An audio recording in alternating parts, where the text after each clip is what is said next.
Hi everyone, this is John Wen. Today is March 24th, 2020. I will record this video to briefly talk about what I've been done in past week. So here is the highlights. During the past week, I spent most of my time reading the papers, and currently I finished 2 survey papers out of 14 surveys that provided by Dr. Lu in this link. So I also keep notes on both of them and with asking following questions as suggested by Dr. Che. And first one is a survey help to me, and second one is what do I like the most from the survey, and third one is what do I dislike most of the survey. So I just kicked the start and I don't know how to assess so far's progress, but I think we have a plan and I started to read papers. So I roughly put 3% on the progress here. So I can briefly go through the papers I'm reading.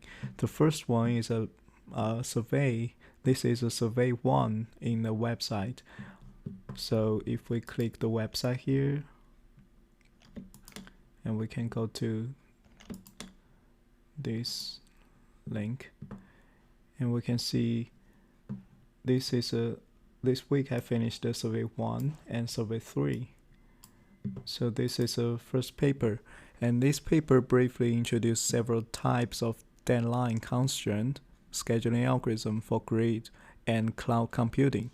It covers a width and to some extent on 4 types of algorithms. One is a ant colony optimization, and I believe it has some overview of the workflow, and mainly covers the 4 types. First one is an ant colony optimization algorithm, and a genetic algorithm, and the PSO, which is particle swarm optimization algorithm, and also the partial critical path.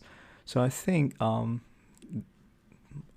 they have sort of touched some depths, but not too much.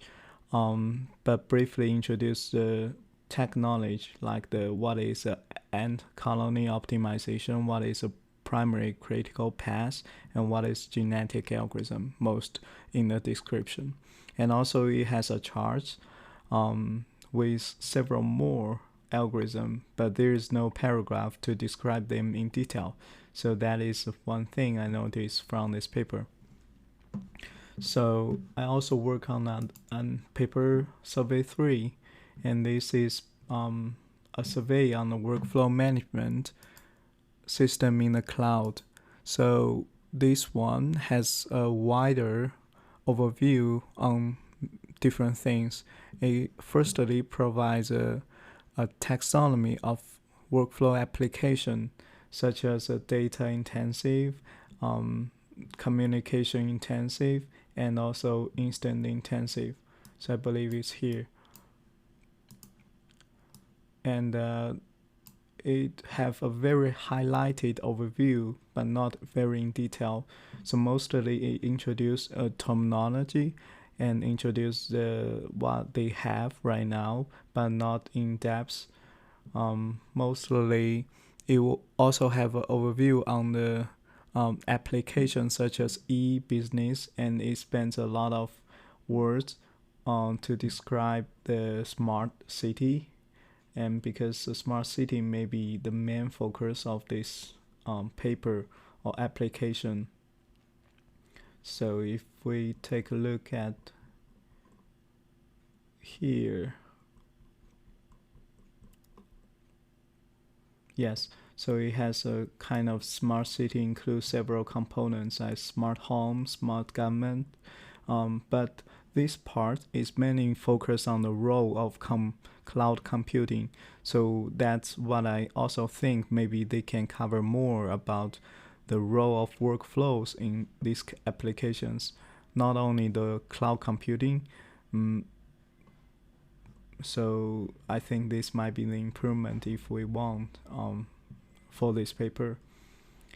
And follow this part it introduced some workflow modeling methods, and like the different optimization model, optimization objective criteria, and also classify the scheduling algorithm into two types. One is a heuristic and one is meta heuristic, and follow that it introduced several scheduling algorithms. By the way, it also includes the architecture, and it has a architecture modeled with a DAG, which is directed acyclic graph. So that is common for a lot of workflow architecture. But the interesting thing for this architecture is that they only have the task and edges, but there is no communication time is considered in this model or in this architecture. And also it has a overview of several scheduling algorithm in the last part of this paper. So I think for me the scheduling algorithms are not structured so well, because they just discuss one by one. Each one has a brief paragraph and introduce the main idea, actually the main idea of each algorithm, but not very in depth. Like there are many terminology that is not explained as well.